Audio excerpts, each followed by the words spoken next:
নমস্কার, আমি প্রিয়াঙ্কা। গল্পবাহন চ্যানেলে আপনাদের স্বাগত জানাই। আজ আপনাদেরকে শোনাবো শীর্ষেন্দু মুখোপাধ্যায়ের লেখা পুরনো জিনিস।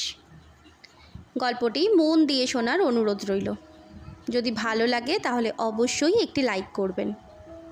শুরু করছি আজকের গল্প, পুরনো জিনিস। মদনবাবুর একটাই নেশা, পুরনো জিনিস কেনা। মদনবাবুর পৈতৃক বাড়িটা বিশাল, তার টাকারও অভাব নেই। বিয়ে টিয়ে করেননি বলে এই একটা বাতিক নিয়ে থাকেন। বয়স খুব বেশিও নয়, 30-35-এর মধ্যেই। তিনি ছাড়া বাড়িতে একটি পুরনো রাঁধুনি, বামুন আর বুড়ো চাকর আছেন। মদনবাবু দিব্যি আছেন, ঝুট ঝামেলা নেই। কোথাও পুরনো জিনিস কিম্ভূত জিনিস কিনে ঘর ডাঁই করেছেন তার হিসাব নেই। তবে জিনিসগুলো ঝাড়পোঁছ করে সযত্নে রক্ষা করেন তিনি। ইঁদুর, আরশোলা, উইপোকার বাসা হতে দেন না। ট্র্যাক ঘড়ি, দেওয়াল ঘড়ি, আলমারি, খাট পালং, ডেস্ক, টেবিল চেয়ার, দোয়াতদানি, নস্যির ডিবে, কলম, ঝাড় লণ্ঠন, বাসনপত্র সবই তার সংগ্রহে আছে। খবরের কাগজে তিনি সবচেয়ে মন দিয়ে পড়েন পুরনো জিনিস বিক্রির বিজ্ঞাপন। রোজ অবশ্য ওরকম বিজ্ঞাপন থাকে না, কিন্তু রবিবারের কাগজে একটি দুটি থাকেই। আজ রবিবারের সকালে মদনবাবু খবরের কাগজ পড়তে পড়তে এক জায়গায় এসে উত্তেজিত হয়ে পড়লেন। ম্যাকফার্লান সাহেবের 150 বছরের পুরনো বাড়ির সব জিনিস বিক্রি করা হবে।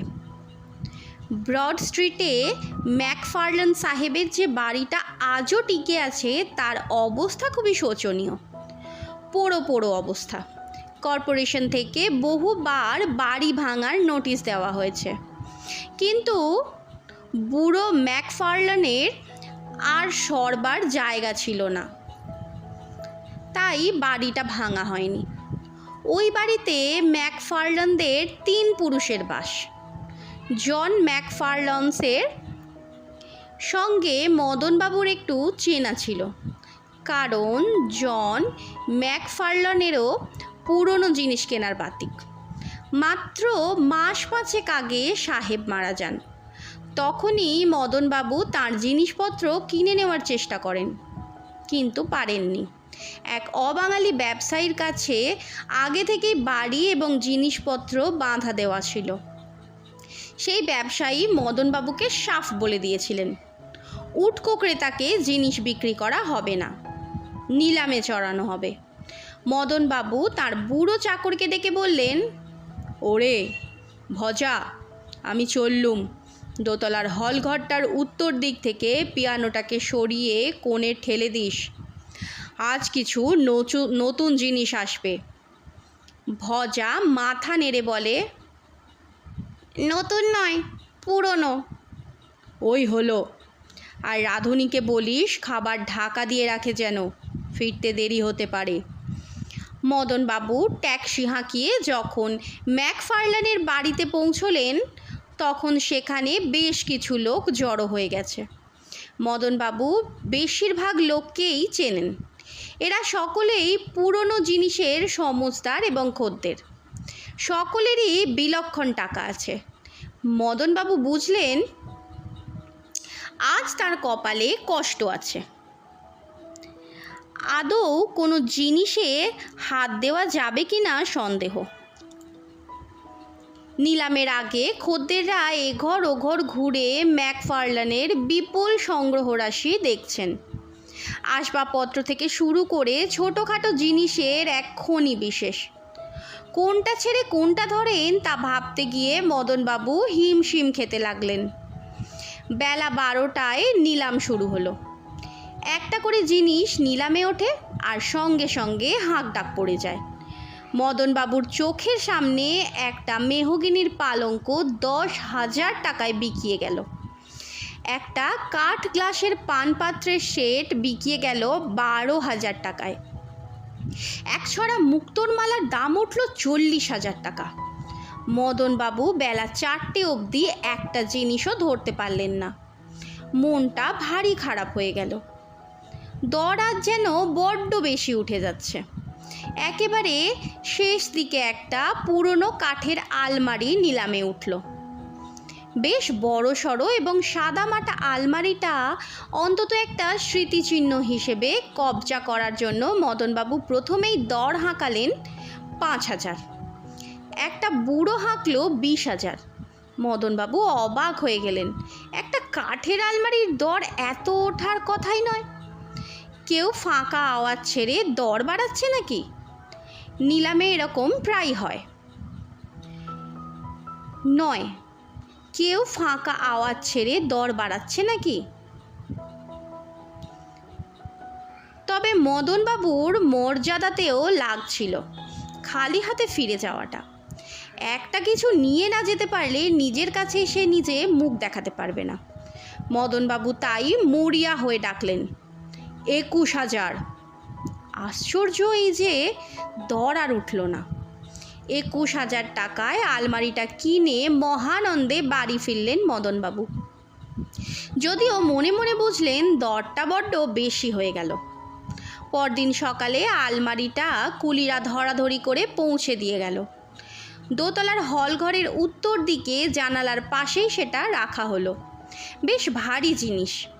10টা কুলি গলদঘর্ম হয়ে গেছে এটাকে তুলতে। নিলামওয়ালারা তাদের দেওয়া চাবি দিয়ে আলমারিটা খুলে ফেললেন মদনবাবু।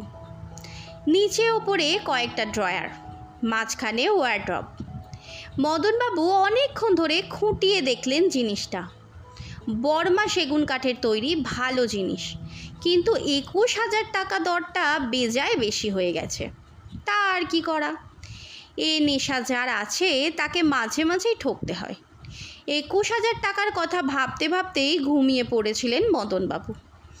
গভীর রাতে ম্যাকফারলান সাহেবকে স্বপ্নে দেখলেন। বুড়ো তাকে বলছেন, তুমি মোটেই ঠকনি হে, বরং জিতেছ। মদনবাবু ম্লান হেসে বললেন, না সাহেব, নিছক কাঠের আলমারির জন্য দর হাঁকাটা আমার ঠিক হয়নি। ম্যাকফারলান শুধু ঘন ঘন মাথা নেড়ে বলল, না না, আমার তা মনে হয় না। মদনবাবু মাঝরাতে ঘুম থেকে উঠে একবার জল খান রোজই। আজও ঘুম ভাঙল। পাশের টেবিল থেকে জলের গ্লাসটা নিতে গিয়ে শুনলেন পাশের হলঘর থেকে যেন একটু খুটুর খুটুর শব্দ আসছে। ওই ঘরে তার সব সাধের পুরনো জিনিস। মদনবাবু তাড়াতাড়ি উঠে টর্চ নিয়ে পাশের ঘরে হানা দিলেন। টর্চটা জ্বালাতে যাবেন এমন সময় কে যেন বলে উঠল, দয়া করে বাতি জ্বালাবেন না, আমার অসুবিধে হবে। মদনবাবু ভারী রেগে গেলেন। টর্চের সুইচ টিপে বললেন, আচ্ছা নির্লজ্জ লোক তো, চুরি করতে ঢুকে আবার চোখ রাঙানো হচ্ছে। কে হে তুমি?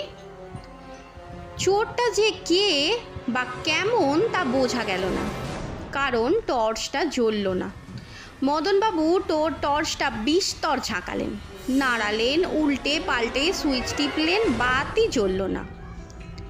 এ তো মহা ফ্যাসাদ দেখছি। কে যেন মোলায়েম স্বরে বলল, অত ঘাবড়াচ্ছেন কেন? মদনবাবু চোরকে ধরার জন্য আস্তিন গোটাতে গিয়ে টের পেলেন যে তার গায়ে জামা নেই। আজ গরম বলে খালি গায়ে শুয়েছিলেন। হিড়ে গলায় একটা হাঁক মারলেন, শিগগিরই বের হও বলছি, নইলে গুলি করব।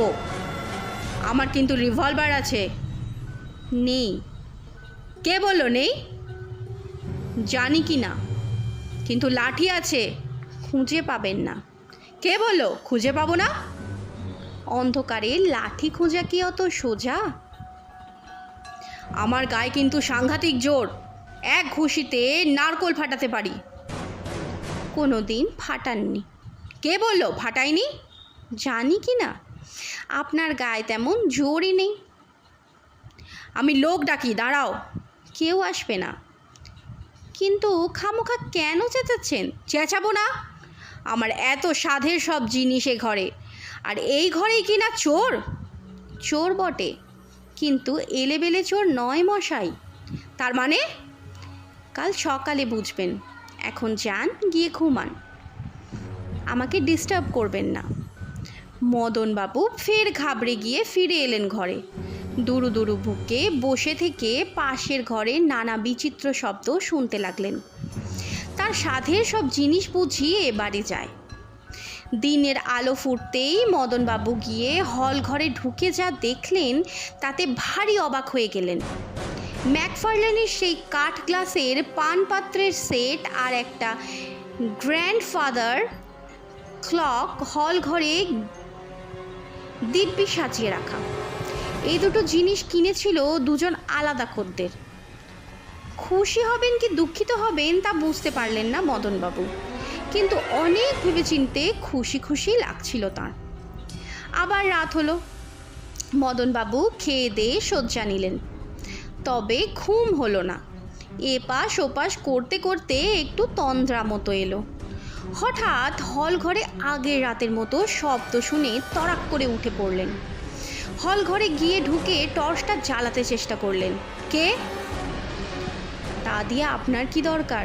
যান না, গিয়ে শুয়ে থাকুন, আমাদের কাজ করতে দিন।